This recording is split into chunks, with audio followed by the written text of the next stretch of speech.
What's up, everyone? Kevin Allen here, the new esports specialist, apparently.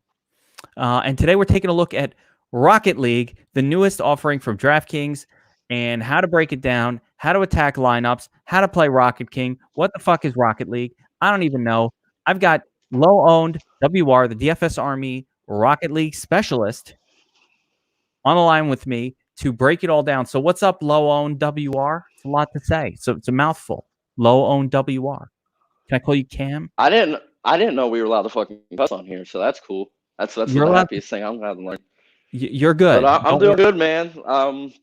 I'm super hyped for all this. This has been my favorite video game for like 4 years, and like if you play DFS, you know you like apply DFS to everything in your life. So like once I started to get into it, I was like, man, this would be a great DFS sport. And then once all the esports started getting big, you could go on my Twitter. I was like tweeting DraftKings. I was like, make it a game, make it a game, and they finally did it. And I went in there, got all that data, and we're about to win some money tomorrow, I think. Are So you let's pretty kick some confident ass. that the whole reason we have Rocket League on DraftKings is because you were bothering DraftKings about it? Are you fairly confident about that right now?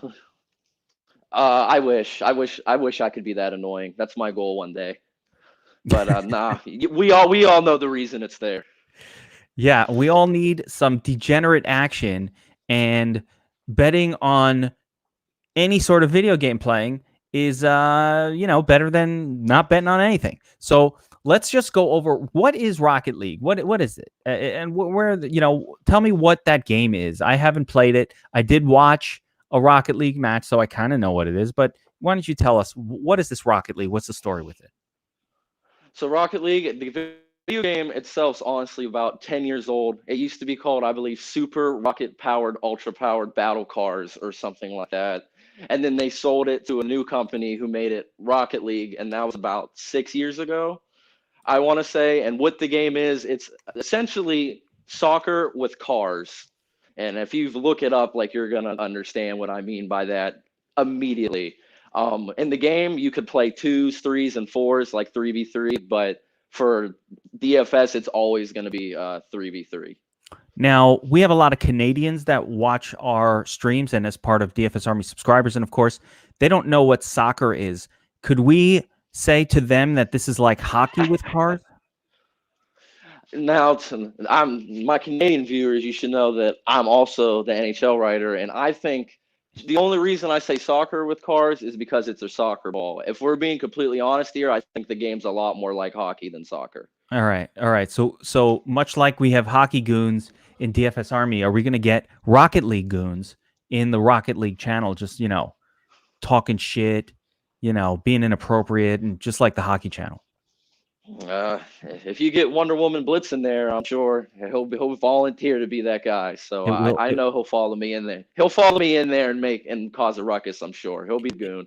It will be ruined very quickly, I'm sure. So let's get into a little more of the detail of how this game is played.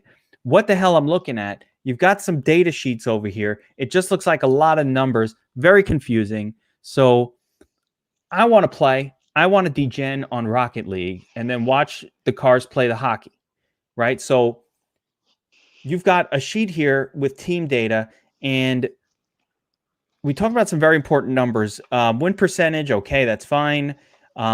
Score FPG, score 4 per game. Is that the total score for the team?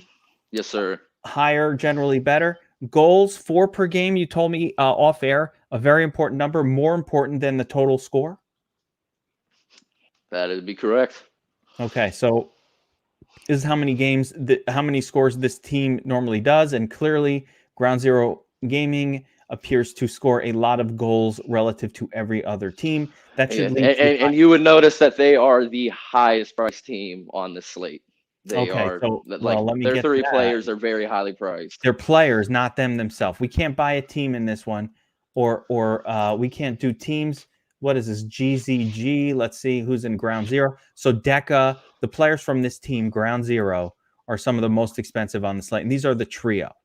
Now, nice thing that DraftKings provides is the average fantasy points per game, and it's interesting in GZ that Express and Jules score a little bit more per game than Deca. I'm going to be curious to see if that is reflected in the numbers that we see on the players in a moment. But my first question is, are we looking to target only players from winning teams? Is this an important component of Rocket League? So my initial thoughts on that were yes, you need to focus on players from winning teams because winning teams are going to be scoring the goals. And if you're scoring goals, that means the opposing team is not, and that means they're not scoring fantasy points. However, after making that player data sheet, I had come to find out that these players actually, like on bad teams, a lot of them, bad teams only have about one good player, and their fantasy point like gods. If you look it up, they just rack it up, and it looks like the DK pricing algorithm values players on good teams. So some of these guys are on okay teams but still score really well. You'll notice that they're a little bit cheaper. So I think you're supposed to put winning percent into consideration, but I think it's going to mess up your process if you look into it too much like that.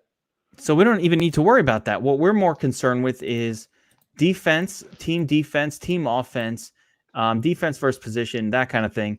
And can we like average fantasy points per game? I wonder how important this is. Like you can get a 220 and a 211 for a pretty cheap price compared to, a 155 with Deco all the way up top.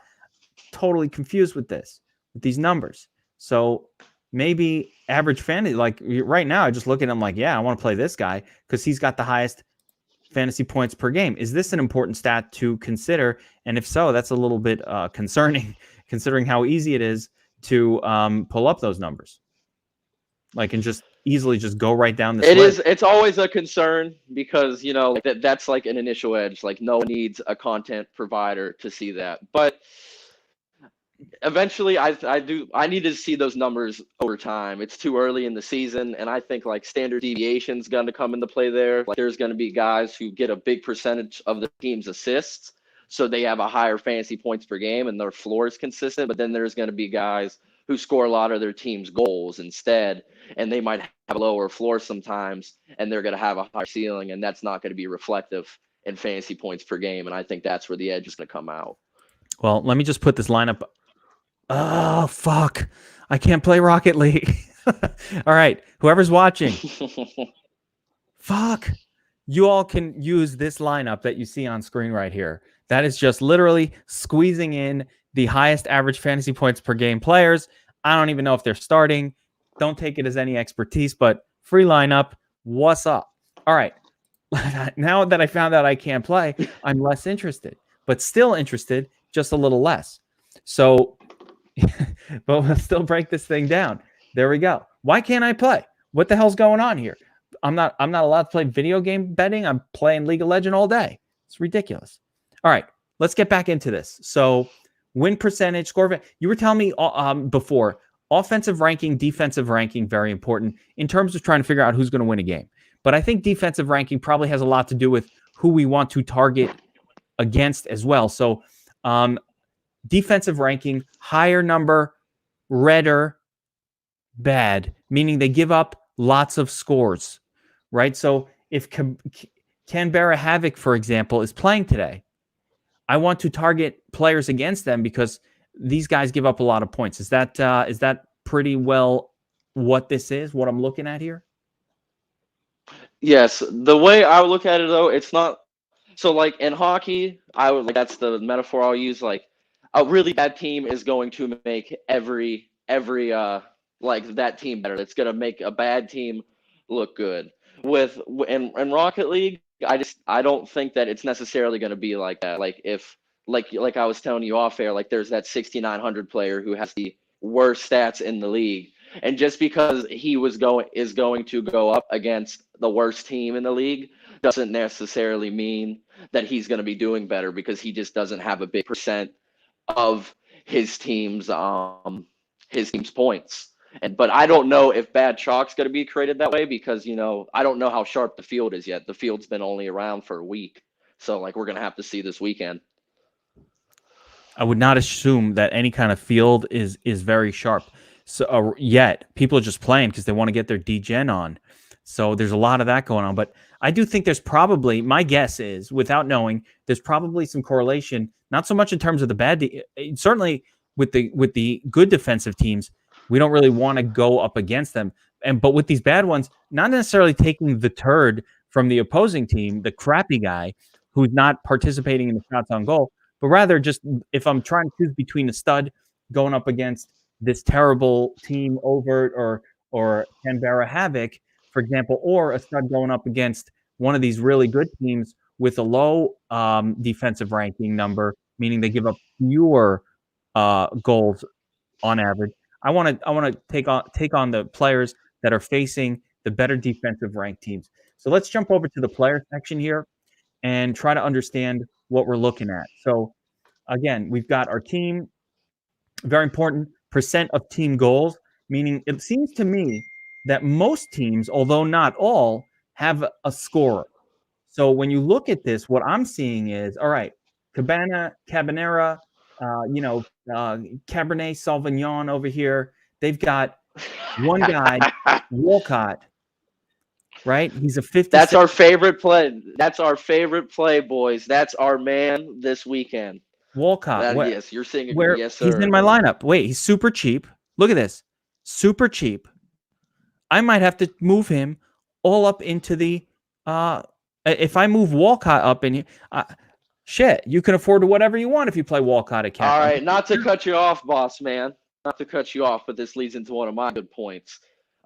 So with the captain spot, that's obviously most important. That's what you need to nail because obviously it's times 1.5. You need them to have the most points. And obviously you would think, oh, I need to get the more expensive guys in there because they score more points, which could be the case for some of the good players. But as I was telling you, maybe off air, maybe on, I cannot recall, that there's just some guys for bad teams that go off and Draftkings algorithm doesn't price them properly because they're on bad teams. So being able to play guys like CJ, and Walcott in your captain leaves you a lot of room to play really good players not in your captain spot. I like that. Yeah, and it seems, where do we have it? I mean, you take the average fantasy points per game. I don't know if Cabanera Havoc is favored or an underdog on this specific slate, but you could definitely see if they're scoring, this guy is involved, and that's very very important. Particularly again early in the adaptation of this Rocket League, where a lot of people don't know, and DraftKings salary algorithm, we should not trust. This is a very important note for anybody watching. You can't trust in week 2 of a sport that the salary algorithm even knows what the fuck they're doing. They don't know what they're doing. They don't know. Very true. It's new for them. They're like, I don't know, right? So they're looking at other sports that rate wins very, very importantly. But again, this guy looks like he's a big part of it. So percent of team goals, percent of team shots. So this is interesting just with this Walcott guy, but all of these guys are taking shots. He's just better at it than they are. They're taking shots on goal. Or is similar to hockey, is this a sport and soccer where one guy will toss a shot on goal and then the other one comes in off the rebound to clean it up, and that's really how you score? Not so much the first shot, but the rebound. Is that a thing with Rocket League? Rebounds allowed are a thing. It's tougher. Like they're really good players. Like these are the best players in the world at this game. So when they score, it's mostly a purposely calculated play. But there can be times where yes, you throw it on net and you get a shot on goal, and the guy's in the right position and he comes in there and he bangs it in. But that's not necessarily and then assist and then goal. A specific strategy. Okay. No, I don't think any team is going to be gunning to do stuff like that. But if you notice, a team like Renegades, they take a lot more shots and their shooting percentage is lower, which I do not have on there. But it's I feel like it's calculated in the percent team score because goals give you 100, meanwhile shots only give you 10. But if you notice Renegades, and that's my second favorite play, CJ, they're a team that takes a lot of shots. They take a lot of shots, but CJ is the one who gets them in. So what's percent of team GP? What is that? Okay, that is percent of goal participation. That means for every goal scored on your team, if you get a goal or assist, you get tallied on that. You know what I'm saying? Okay, so whenever his team scores, he's involved. Walcott, this is like an extension almost of team goals. They seem to go together. High number, high number. So we want guys who are participating in most of their team goals. That means basically when his team scores, you're saying he either gets the goal or an assist. Is that what that's about? Yeah, essentially, yes. Okay. Now, points per game. This is a straight up number. How? I mean, give me what is this number? How many? Because 1.43 is not Goals, assists per game. What's that? That's his goals and assists per game. Goals and assists. So points. Is it pretty common these guys only have 1 or 2 goals in a game? Yeah, like I said, the standard deviation's different. Like the guys with higher ones, like that 1.6, that means he might average 1.6 a game, but he's capable of having 3 to 4 assists a game or 3 to 4 goals a game. Meanwhile, those guys near the ones, they're like, yeah, he could get a couple assists, but he's going to be hard to get any of these bonuses. Okay. Yeah, we don't want these cheapies, man. They seem like a disaster. Now, offensive ranking, what is that calculation made up of? So that is a team number or specific to the player? So that is all of those columns that you see added up, percent of team goals, all given a weight, and then it is their where's the number? I'm missing it here. You just created a ranking. You just created a ranking. Yeah, a rating. Yeah. Okay. So I added up all the percentages, and then I times their points per game by 0.4, and that's the number they all came up with. Which it's about reflective on how I think the salary should be. So I think it's pretty good. Because if you notice, a lot of the green guys are expensive players, but then there's some mispriced green guys like Walcott and CJ who should be more expensive. Okay, that makes sense. I like that. Now, at some point, I would like to add a column here for their salaries, and just so you can see and compare. Now, yes, what I'm seeing here is, I mean, a very clear picture when you now that I understand what the hell these columns are, a very clear picture for me of which players are in the best spots. And it's interesting. So I want to go back to the ground zero example here because clear best team, right? Deca most expensive guy.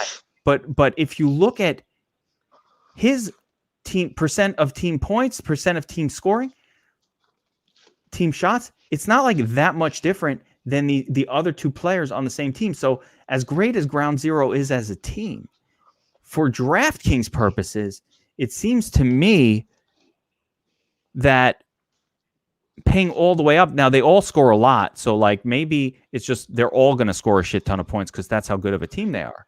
Yeah, and then just take the cheapest one. That's kind of been my logic with it. Like if you're all going to score, I might as well just save my salary since I really don't know who it's going to be. Yeah. I mean that makes sense. So I'm just trying to figure out the key number of all of these numbers. The one that's most tied to DraftKings scoring, it's probably is it points per game? Is it this the tie-in or there? Well, let's take a look at the DraftKings scoring system real quick. All right, so here's where we get points: shots, goals, saves, which isn't in the calculations, really. So that's an interesting component that we need to take a look at. Assists, in-game score divided by 100. I'm not sure quite what that means. So the players, they get a shot on goal in a goal in Rocket League is worth 100 points, and then the shot on goal is going to be worth 10 points. So they're going to be scoring they score 600 points a game or whatever. So all that's doing is just making it's giving it a value. It's just making it not the biggest number. It's just their score per game that they get cumulatively. Okay, so it's the cumulative. When I'm playing this game, I accumulate a score at the end of the game. It's like, hey, I scored 670 points. Just my player, that's what I got. So they're saying that in-game score, that's probably a massive component of the total score, really, here. And I'm sure a lot of these other things are actually calculated in that in-game score as well, I would imagine. So it's just an extra little something that looks like DraftKings added in here. Now, team clean sheet, what does that mean? That means so these games go in series, and it is best of 7. So the most they could play is 7 games. But so a clean sheet would be if in game 1, say ground zero wins 2-0, and you roster 2 of their players, you're going to get a clean sheet bonus because they allowed 0 goals for that game, and I believe it is +8. Okay, so so basically shut out. They get a +8 for everybody on the team. Yes. So any player Yes. on the team. We were talking about this before, but I'm not sure that's quite enough to have stacking become an important thing. Just not sure. So that's interesting. What do you think in terms of stacking? And are we trying to get these like? Well, we'll see. We'll go through the rest of these and see. Hat trick, 3 goals in a game. That's certainly, not conducive to stacks. That's one player. Golden goalie, 3 saves. Are these guys who score less more staying back and playing more of the goalie role? Is that a thing? It's some teams are like that. It's different with everybody, and I don't know if it means they're good or bad. But some teams they shoot the ball and they give up a lot, and then some teams don't do anything on offense and they're really good on defense. So it just goes by team, honestly. Not so much like player specific. Yeah, Amazing. I mean they have a spotter for these guys, so like it's like a coach team. It's not like these guys are just like, oh yeah, we're about to go play some video games. Like they're coached, they have a game plan. Like there's a lot of strategy to it. Oh, I'm sure. Listen, this is for money. This is esports, serious business. So yeah, they're in the ear. I'm sure you need one guy just watching the whole field. I guess. I don't know about in Rocket League. I know in other, like definitely in League of Legends, you kind of No, Rocket League they have that. Yeah. Nice. All right. So assists, 3 saves, 3 assists. There are all these bonuses that happen. MVP, not a great 3 bonus, but 3 points. Game length adjustment. Explain what the game length, or I can explain it, but you can explain what the game length adjustment is. A very important component of this whole thing. So why don't you explain as you explained it to me before, and I'll see if that makes sense. So as I've mentioned, there are 7 games on there, and the most a team could play is 7 games. But if you roster a player from a team that wins 4-0, and someone else rosters a player from a team and they win 4-3 in the series, they're going to have more fantasy points than you because they played more games. The way Draftkings makes up for that is if there is a team that plays 7 points and your team or 7 games, and your team only played 4, they will take your average fantasy score for all those games and make it to 7 games so that you don't lose because that team just played more games than yours, if that makes sense. Yeah, totally. So essentially what's happening is they're not penalizing you for destroying the opponent. Instead, they're just saying, okay, you crushed your opponent. Nice job.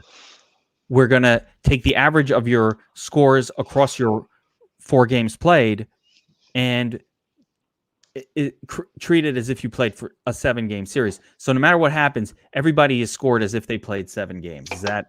Yeah. So you never have to worry about that. Yeah. It's never like NBA where you have to worry about your team blowing them out and or your guy blowing them out and you not getting any more points because of it. Thankfully they did a good job with that rule. We want teams that smash their opponents. Unlike League of Legends, where there's kind of a penalty if you just kind of come in and smash your opponent and just destroy them. They score better in a long back and forth affair, more kills, more all of that in those situations. So kind of League of Legends-y a little bit in that sense. So getting into the player list here, because we kind of went over, the team information. We went over the player data where you can really see where the data is coming from, who's scoring the most. You go team by team. This is my favorite stat, % of team goals. You can kind of just see, this guy does well. Here, Amphis does really well on this team. Torsos does really well on his team. You could kind of see which guys they are and compare that to the salaries. And then you have these other teams where there's no one who stands out, and that's super scary in itself. But going over now to the cheat sheet, and this isn't completely full, but filled out as of yet. But yeah, you know me, boss man. I'm great at my job. There we go. Here. So we've got DFS Army style. We got our cheat sheet. We do that for everything. That's how we roll. All right. That's what we do is make it easy for you. So you've got this list of players, and I'm seeing some names that we talked about. Now, CJ, you got Walcott here, CJ Core. You've got Deca, most expensive guy, all play, cash playable. Amphis, another name that really just stood out. Before we do continue, real quick, I do want to say I do not think this is a cash sport. Do not waste your money playing 50-50s right now. This is your time to try out GPPs. This sport seems. I'm a cash player. This is coming from a cash player. This sport is worthless for cash games. Interesting. It kind of seems like, I don't know. The multipliers are fine. The multipliers maybe, but just not 50-50s. Just not 50-50s. Don't run double ups with this. That's fair. That's fair. I mean, you never know. Everybody else is working on the same set of guidelines. So I'm of the mind. I haven't played it. Apparently, I can't play it in New York, but I'm of the mind that everybody's working with the same set of circumstances. But here's what's very interesting. All those names that I'm seeing here on your list, I mean, they just popped right out just looking at the percentage of team goals or the offensive rankings. Like, they just pop right off the page. CJ, we got Walcott here. You've got Torsos again in green. You've got Deca and Jules and Express. Any one of these three seem like pretty good.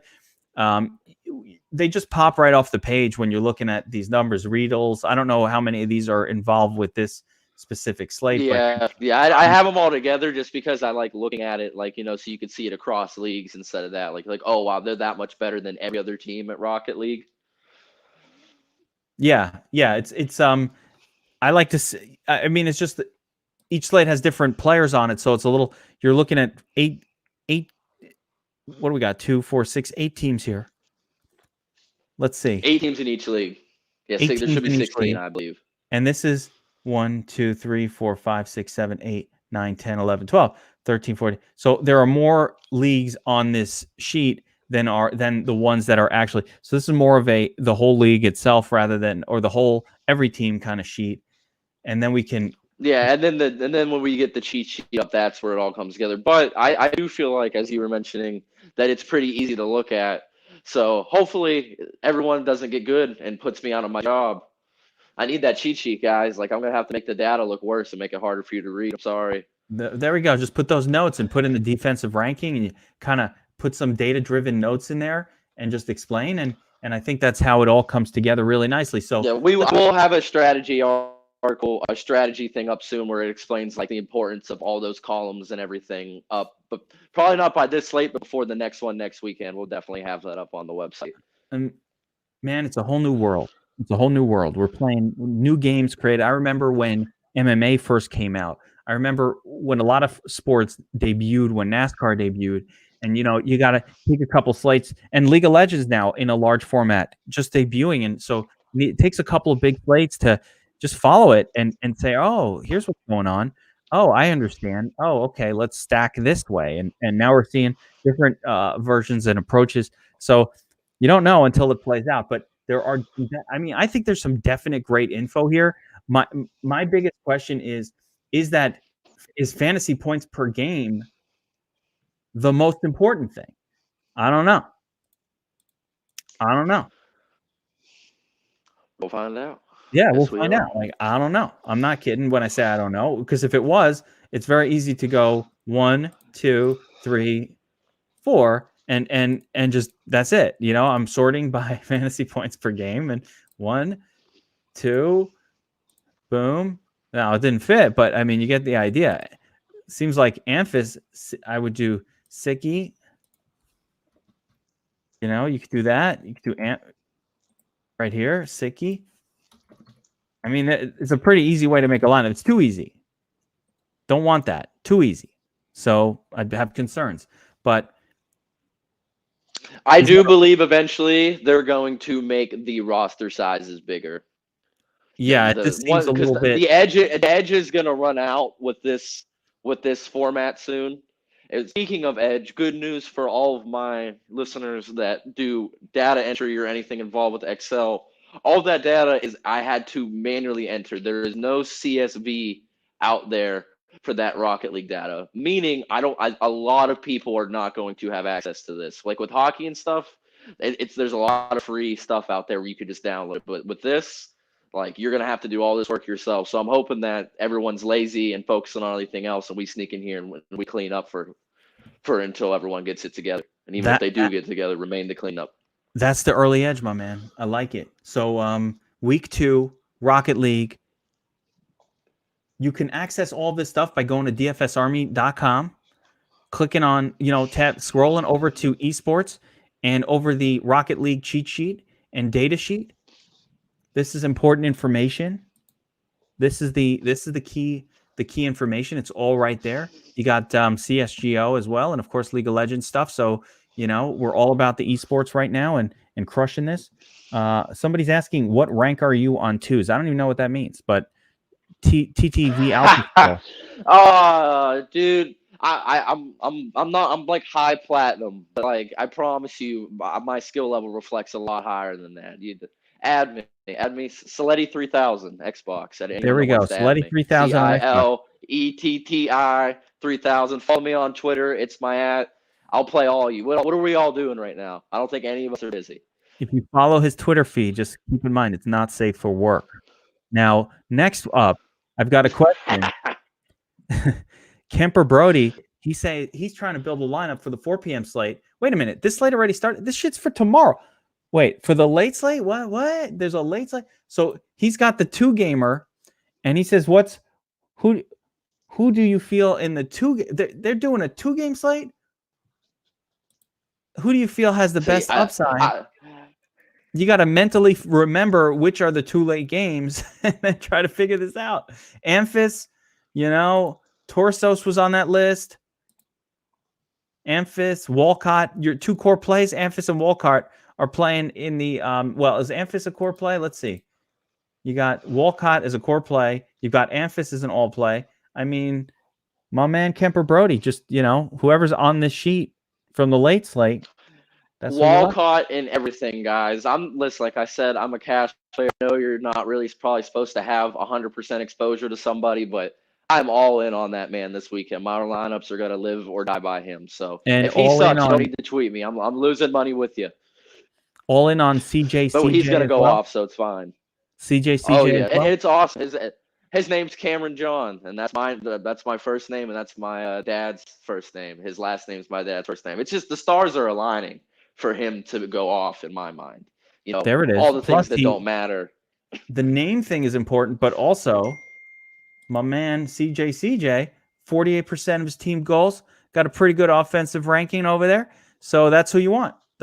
You want these guys with the big numbers. A lot of green. Amphis, 0.54.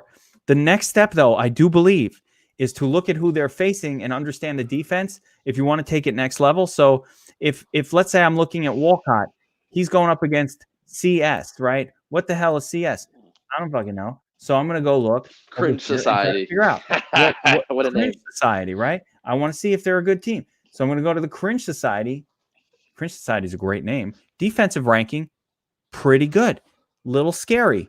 0.69 defense. So, we want people going up against the worst defense, Overt and Canberra Havoc, right? So if I go back over here, I'm like, here's Canberra Havoc. They're playing. So CS is playing against them. So now I'm going to go back over here and say, all right, well, who's the best player on CS? Because the CS team is playing against a really shitty defensive team. Now I can go to CS, right? Cringe Society. I can see that they don't have a super standout guy, but the closest thing to it is Torsos. Torsos, super cheap. Torsos, get him for a discount. Well, it's not that cheap, but cheap enough.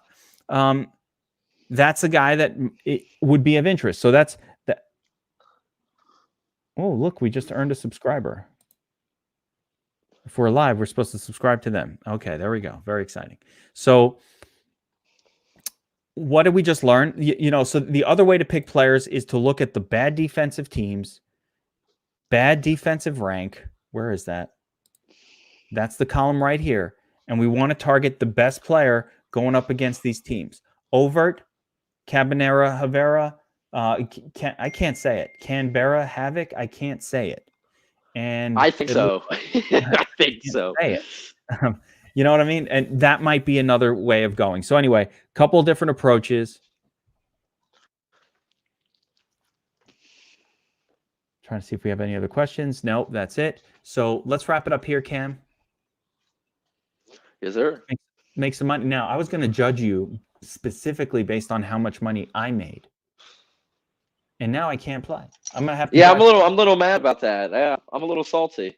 I'm not happy about it. I might have to drive to New Jersey in the freaking quarantine so I can put some lineups in this. Oh, gee. I'm gonna make you risk your life to lose your money. That sounds People- like my type of style. People in Jersey have no personal space respect at all.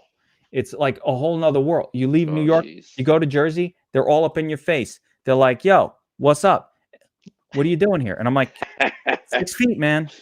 Give me 6 feet. Stay over there. Stay over there. Fucking 6 feet. They're like, oh, I don't need no one fucking thing feet. before we go, Jersey's I'm a like little that. They worried don't about have any when. respect for your personal space. But before we go real quick, there's this one last thing. I was a little worried what happens when good teams play other good teams. I was watching Ground Zero play Cringe Society. And Ground Zero, I had to take them to 3 straight overtime games. They won all of them, to be fair, but they had to take them to overtime. So my 2 thoughts with that are, 1, I think it does matter. So I think like when another good team plays another team, you need to take into consideration that they need to bump down offensively a little bit. But overtimes are unlimited. It goes until there's a goal. So if you have games that are going into overtime a bunch, I think you could see what I'm getting at. You're going to keep getting more and more points for that. Like I said, there's things that I need to see play out more.